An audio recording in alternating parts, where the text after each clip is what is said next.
오늘 함께 나누실 하나님의 말씀은 히브리서 9장 23절에서부터 28절까지의 말씀입니다. 신약성경 362페이지에 있는 히브리서 9장 23절에서부터 28절까지의 말씀을 다 함께 봉독하시겠습니다. 그러므로 하늘에 있는 것들의 모형은 이런 것들로서 정결하게 할 필요가 있었으나 하늘에 있는 그것들은 이런 것들보다 더 좋은 제물로 할지니라.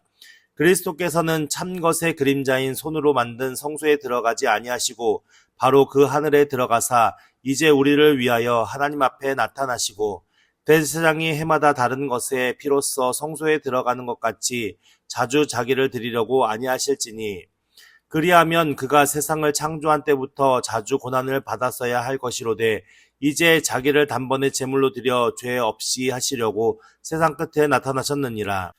한 번 죽는 것은 사람에게 정해진 것이요 그 후에는 심판이 있으리니 이와 같이 그리스도도 많은 사람의 죄를 담당하시려고 단번에 들이신 바 되셨고 구원에 이르게 하기 위하여 죄와 상관없이 자기를 바라는 자들에게 두 번째 나타나시리라. 아멘.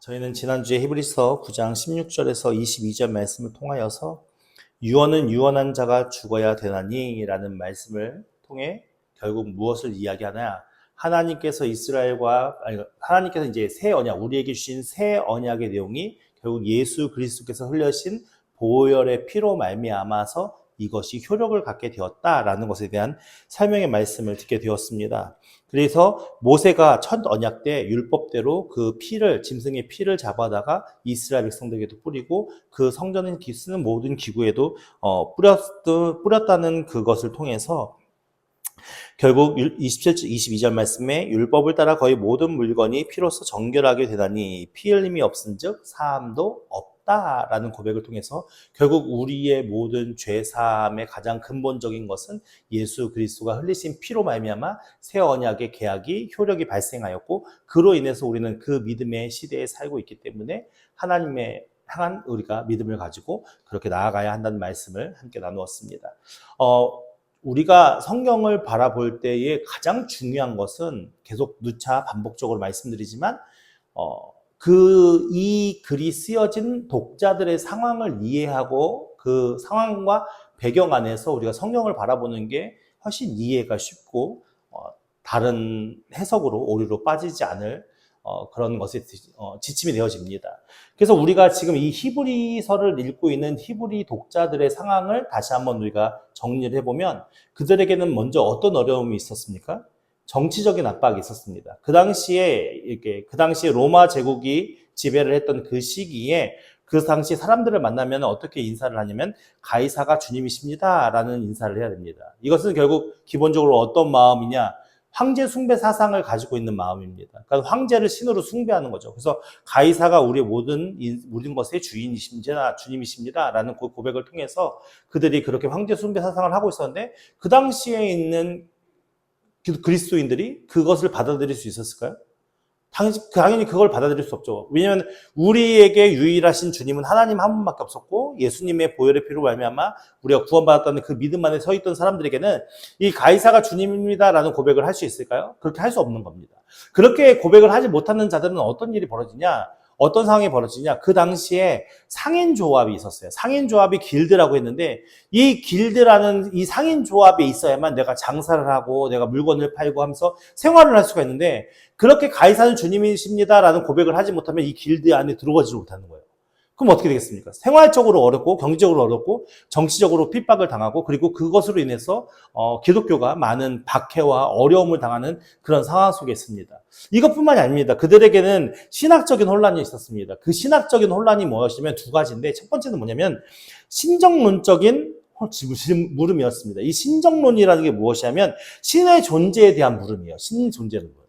그러니까 이들이 하나님을 믿게 되었고 그리고 예수 그리스도를 통해서 하나님을 믿게 되었는데 예수님을 믿으면서 하나님에 대해서 알게 되었고 자신들의 구원에 대해서 알게 되었는데 예수님께서 오신다고 했잖아요. 근데 아직까지 안 오셨잖아요. 그러니까 그 당시에 사는 사람들에게는 어떤 마음이었어요? 도대체 예수님은 언제 오시는 거야? 도대체 하나님은 계시는 거야? 그 다음 그 하나님은 어디 계시는 거야? 이런 신학적인 혼란이 있었습니다. 그래서 그것으로 인해서 그들이 왜 예수님이 속히 오신다고 했는데 속히 오시지 않냐, 이런 질문과 의문 가운데 혼란한 마음속에 있었고, 다른 하나는 뭐냐면은, 두 번째는 본토 유대인으로부터 회개에 대한 압박이었습니다. 그러니까 유대인들이 너희들이 믿고 있는 신앙은 잘못된 거야. 그러니까는 너희들이 믿고 있는 그 예수를 믿지 말고, 예수는 저주의 나무 아래에서 매달린 죄인인데 왜 예수를 믿어야 돼? 너희들이 하나님을 제대로 믿으려면 율법으로 들어와서 그 율법의 모든 내용들을 준행하면 돼 라는 본토 유대인들의 그런 회개에 대한 압박을 느끼고 있었거든요. 그런 상황 속에서 이제 히브리 기자가 붓을 든 이유는, 이렇게 흘러가고 있는 이런 상황 속에 고대 로마 안에서 고난을 받는 그리스도인을 설득해야 될 그런 시대적인 그런 필요가 있었던 것이죠. 그래서 이 히브리서가 기록된 것인데, 그러니까 이 히브리서는 결국 어떤 의도를 가지고 기록된 거예요?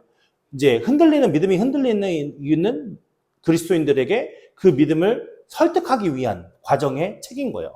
그러니까 성경이 사람을 설득하기 위해서 쓰여진 책인 거죠. 그렇다 보니까 이 히브리서의 내용이 어떤 내용들로 쓰여야겠습니까? 당연히 그 사람들이 이해할 수 있는 언어로 쓰여져야 될 거 아니에요.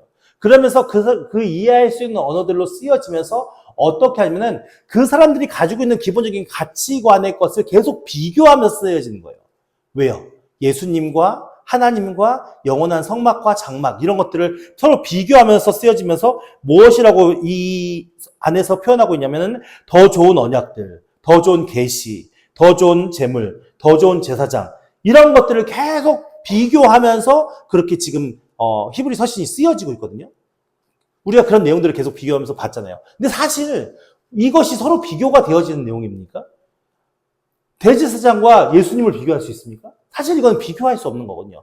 하지만 그들의 이해관계 속에서 그들의 어떤 가치관과 신앙을 설명하기 위해서 지금 비교를 하면서 이 히브리서 기자가 이 글을 쓰고 있다라는 것을 이해하셨으면 좋겠습니다. 그런 가치를 기준을 세워놓고 오늘 본문 말씀으로 들어가 보면 23절 말씀, 그러므로 하늘에 있는 것들의 모형은 이런 것들로서 정결하게 할 필요가 있었으나 하늘에 있는 그것들은 이런 것들보다 더 좋은 제물로 할지니라 라고 말씀하고 있습니다. 그러니까 이러므로라는 것은 앞에 우리가 지난주에 살펴보고 그 앞에 나오는 모든 내용들을 받는 거죠. 그러므로 무엇이요? 하늘에 있는 것의 모형. 하늘에 있는 것의 모형은 결국 무엇을 얘기하는 겁니까? 예, 장막을 얘기하는 거죠. 그들의 성막 장막을 얘기하는 거죠. 하나님의 임재와 그 하나님 앞에 제사를 지냈던 그 장막, 이런 것들은 정결하게 할 필요가 있었습니까? 없었습니까? 정결하게 할 필요가 있었죠. 제사, 제물, 제사장, 마지막에는 대제사장까지도 자신의 죄의 문제 때문에 자신을 위해서 따로 제물을 잡아야 했고 그 피를 흘려야 했습니다. 근데 그 제사장이 한 번만으로 끝났습니까? 그 일 안에 또 죄를 짓습니다.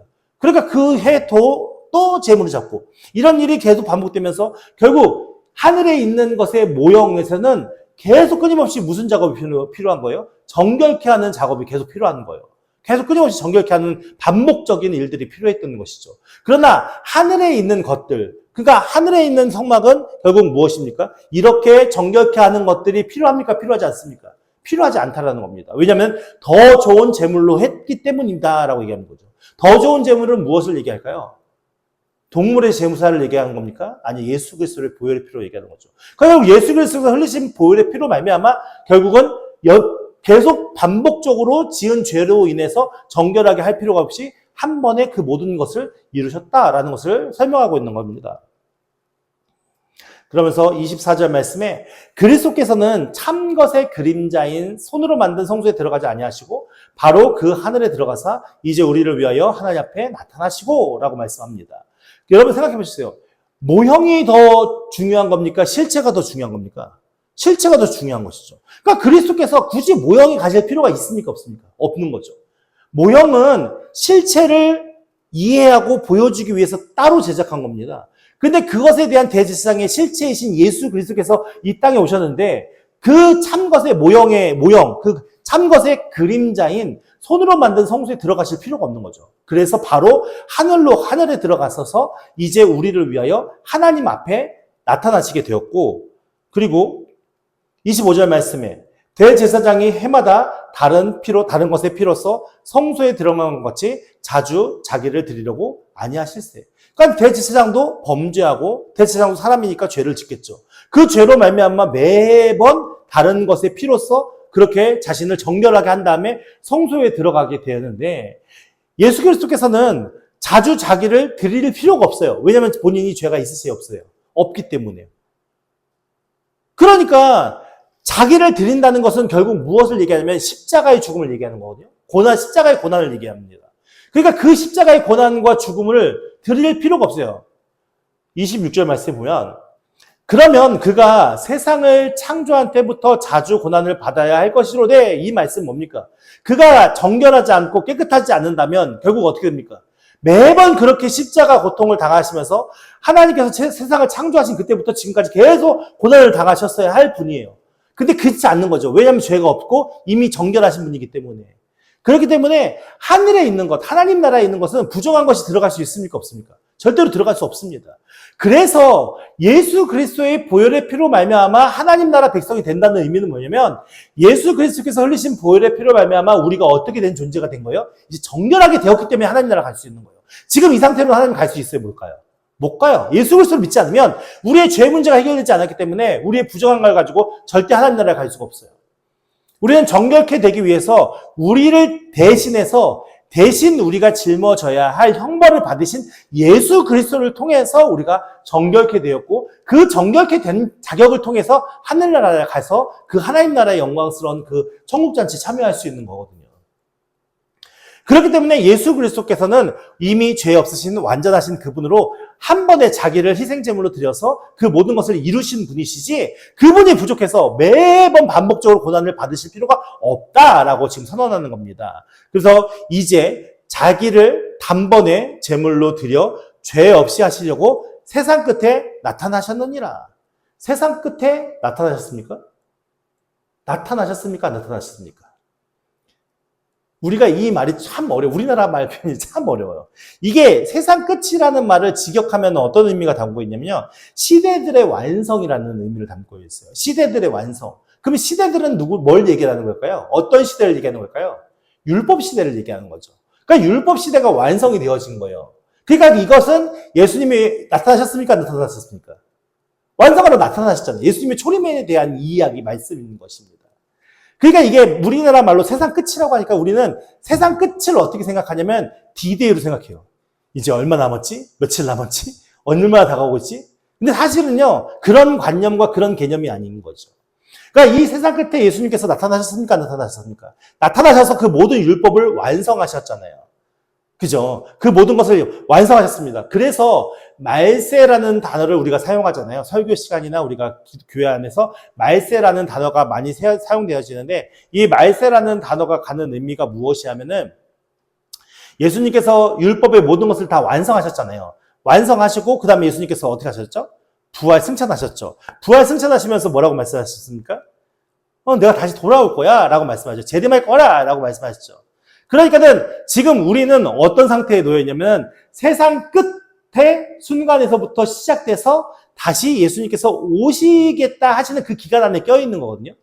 우리가. 그러니까 이 시기를 그때 세상 끝이 예수님께서 부활하셔서 승천하신 그때부터 이미 말세는 시작된 거예요. 시작돼서 우리는 말세의 삶을 살고 있고 오늘날 우리 많은 목사님들이나 많은 분들이 뭐라고 하냐면 말세 지말이라고 하잖아요. 말세의 거의 끝이다라고 지금 표현하고 있잖아요. 우리가 그런 시기에 살아가고 있습니다. 그러니까 이 껴있는 세상, 그러니까 종말이 시작된, 말세가 시작된 그 시기부터 우리는 예수님께서 아직 재림하시지 않으셨기 때문에 재림하실 때까지 껴있는 이 상황 속에 살아가고 있는 우리인데 우리가 가져야 할 신앙적인 정체성을 바르게 잘 세워가는 게 중요하겠죠. 27절 말씀에 한 번 죽는 것은 사람에게 정해지는 것이요. 그죠? 우리는 언제든 태어나면 죽음을 맞이할 수밖에 없습니다. 죽음에서 자유로운 존재는 아무도 없었습니다. 모두 다 죽음을 맞이할 수밖에 없습니다. 근데 한 번 죽는 것은 정해진 것이래요. 그리고 그 후에는 무엇이 있다고요? 심판이 있대요. 이 말씀을 통해서 우리가 깨달을 수 있는 것이 무엇입니까? 우리는 언제가 죽는 거구나. 그리고 언젠간 우리는 어떻게 된다고요? 심판을 받을 수밖에 없는 존재구나. 그렇다면 다른 편으로 생각해 보면 심판을 받기 위해서 준비할 수 있는 기간은 언제뿐일까요? 살아있는 동안밖에 없어요. 우리가 살아있는 동안에 심판에 대한 준비를 하지 않는다면 우리는 그 후에는 너무 늦어버리는 거예요. 기회가 없어요. 우리에게 주어진 기회는 살아있는 동안에 심판에 대한 준비를 해야 돼요. 그 준비는 어렵지 않습니다. 예수님을 믿으면 됩니다. 예수님의 무엇을 믿느냐? 내 죄를 대신 지셨다라는 걸 믿으면 되는 겁니다. 그것을 내가 인정하고 그것을 고백하는 자가 되면 됩니다. 그러면 그 예수님께서 그 우리의 믿음의 그 고백을 통해서 인정해 주는 겁니다. 우리의 모든 죄를. 그렇기 때문에 오늘 우리가 이 심판을 준비하며 사는 사람이 가장 세상에서 지혜로운 자고, 이 심판을 준비하지 않는 자가 세상에서 가장 미련한 자입니다. 왜냐면요, 아무리 우리가 떵떵거리고 아무리 부귀영화를 누려도 기껏 우리가 누릴 수 있는 삶은 100년 남짓의 삶입니다. 금수저로 태어나서 평생 금수저의 삶을 살아도 100년 남짓의 삶밖에 살지 못할 겁니다. 근데 심판 이후의 삶은 100년입니까? 아니요, 영원한 삶입니다. 영원히 하나님 나라의 백성으로 사느냐, 아니면 영원히 지옥 형벌을 받고 사느냐의 문제인 겁니다. 여러분, 무엇이 우리에게 더 중요하게 다가와야겠습니까? 이 세상의 삶이 중요한 것이 아니라 심판을 준비하는 자, 그리고 그로 인해서 예수 그리스도의 피로 정결하게 된 자, 이것이 세상에서 가장 지혜로운 자가 행하는 일일 것입니다. 28절 보면 이와 같이 그리스도도 많은 사람의 죄를 하시려고 단번에 들이신 바 되셨고, 구원에 이르게 하기 위하여, 누구를요? 모든 인류를 구원에 이르게 하기 위해 십자가를 지셨다고 하잖아요. 죄와 상관없이, 자신은 죄가 없어요. 그러니까 아무런 상관없어, 사실은. 근데 인간이 지은 죄, 그것을 친히 담당하신 거예요. 왜요? 인간 스스로는 인간이 구원할 수 없기 때문에 죄 없으신 하나님께서 친히 인간으로 오셔서 모든 인간을 구원하시기 위해서 죄와 상관없는 자기를 바라는 자들에게 언제 어떻게 된다고요? 두 번째 나타나신다. 그러니까 그 예수님이 나타나시면 무엇이 이루어지는 겁니까? 심판이 이루어지는 겁니다.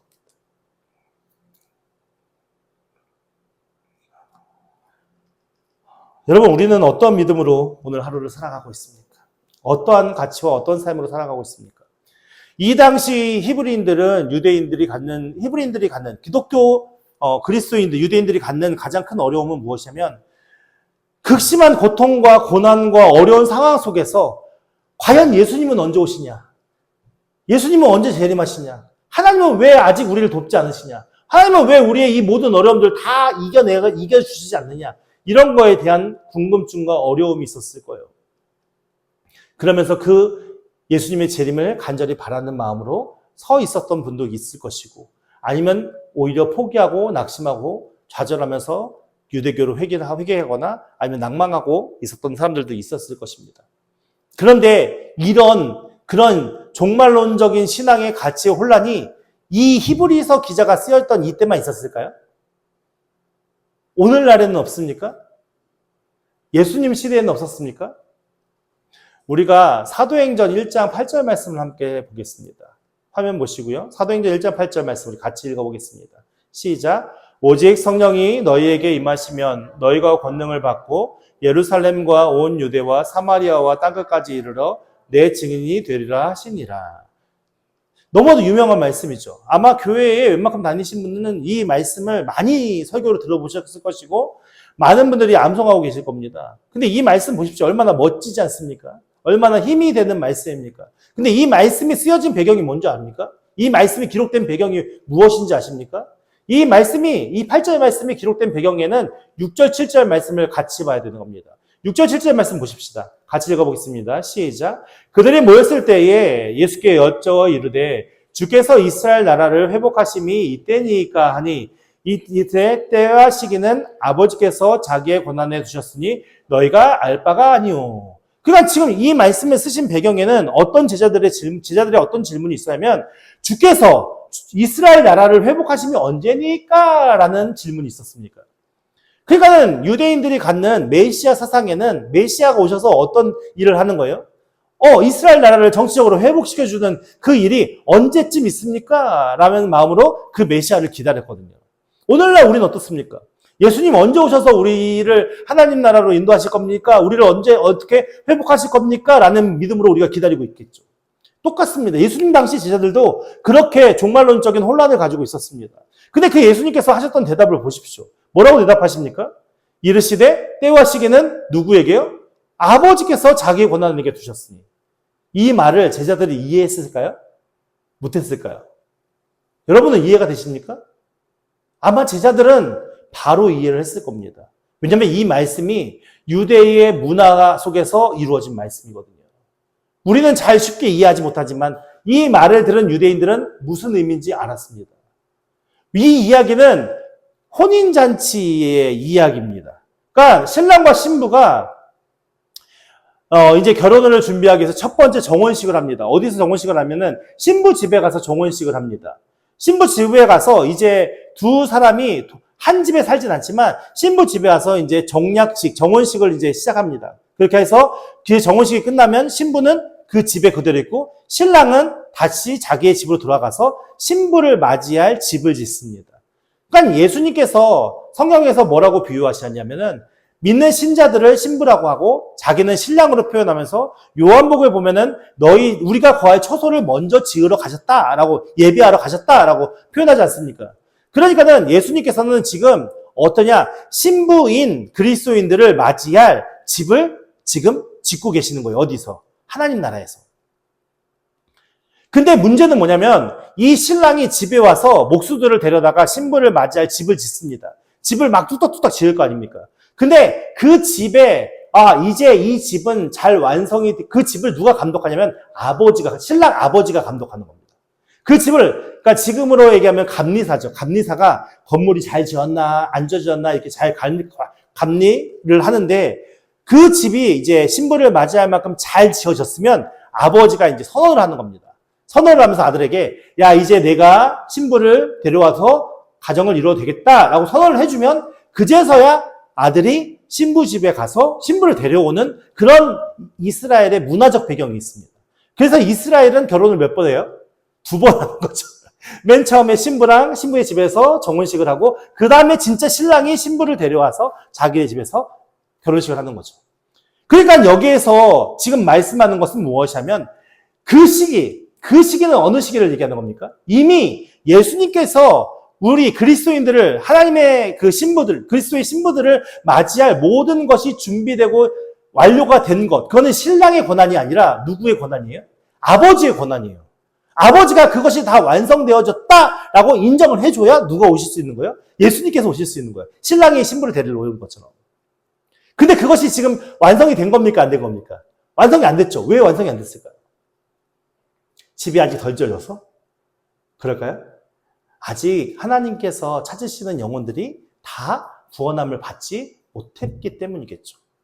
그리고 다른 하나는 또 무엇일까요?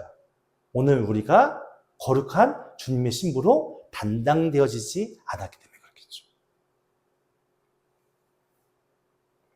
그것이 다 되어지면 하나님께서 이제 선언을 하실 것이고 그러면 예수님께서 오실 겁니다. 근데 이 모든 권한은 누구에게 있는 거예요? 아들에게 예수 그리스도께 있는 게 아니라 아버지께 권한이 있다는 겁니다. 그러니까 그 아버지의 권한을 예수 그리스도가 어떻게 하실 수 없잖아요. 그러니까는 그 모든 권한이 내 것이야 내가 하는 게 아니라 아버지에게 그 권한이 있기 때문에 그 시기와 때는 나도 몰라. 오직 하나님만 알 수 있어. 라고 지금 고백하는 겁니다. 그러니까 우리가 알아야 돼요? 몰라야 돼요? 우리는 그것이 중요한 게 아니에요. 우리가 갖는 건 뭡니까? 언제 신랑이 올까가 중요한 게 아니라 오늘 신랑이 오든 내일 신랑이 오든 뭘 해야 돼요? 신랑을 맞이할 준비를 해야 되는 거죠. 내가 신부로서 그 신랑의 집에 가서 같이 살 준비의 모든 것을 내가 완성해야 되는 거죠. 그래야 신랑이 왔을 때 내가 모든 준비가 완료되어서 그 신랑을 따라갈 수 있는 믿음이 준비되어야 되는 거죠. 그렇기 때문에 그 제자들에게 뭐라고 말씀하냐면 너희는 알 바가 아니다. 시기가 너에게 중요한 게 아니다. 라고 선언한 겁니다. 근데 오늘 우리에게 시기가 중요합니까? 안 중요합니까? 궁금하죠. 사실 우리가 제일 참기 어려운 게 뭡니까? 끝이 언제인지 모르고 기다리는 거잖아요. 그냥 기다리는 거. 사실 그게 쉽지 않지 않습니까?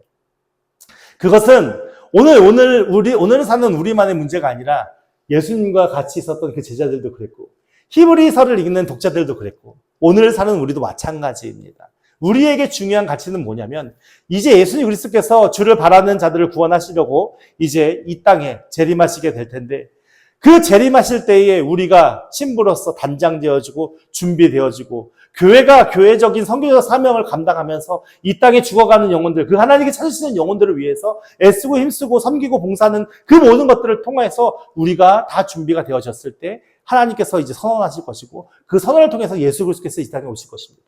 그러니까 중요한 것은 언제 오시냐, 며칠 날 오시냐, 무슨 요일 오시냐, 몇 시에 오시냐가 중요한 것이 아니라 오늘 우리가 어떠한 믿음으로 주를 바라는 자들이 준비되어 있느냐가 중요한 것입니다. 내가 하나님을 구원하시기 위한 모든 것에 그 심판 앞에 준비되어 있는지, 그리고 오늘 내가 그리스도의 신부로서 아름답게 단장되어진 준비가 되어 있는지,